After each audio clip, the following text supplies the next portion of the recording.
Hello সবাইকে। আজকে একটা টিপস শেয়ার করি চলুন। আমরা অনেকে মাছ অনেক দিন ধরে ফ্রিজে রেখে থাকি। এর ফলে হয় কি অনেক গন্ধ হয়ে যায় মাছটা।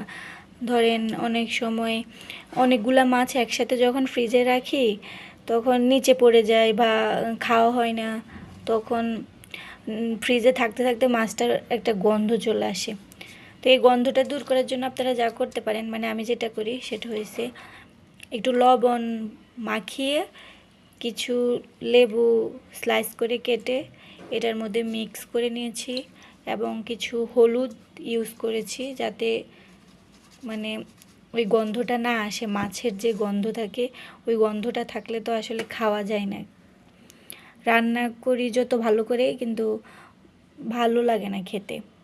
তো আপনারাও চাইলে এটা করতে পারেন। এছাড়া ভিনেগার থাকলে একটু ভিনেগারও অ্যাড করতে পারেন, এতে মাছের গন্ধ আরও না থাকার পসিবিলিটি বেশি থাকবে। তো এই তো, ভিডিওটা যদি ভালো লাগে কমেন্ট সেকশানে জানাবেন, আর আপনারা কিভাবে করেন এটাও আমার সাথে শেয়ার করবেন।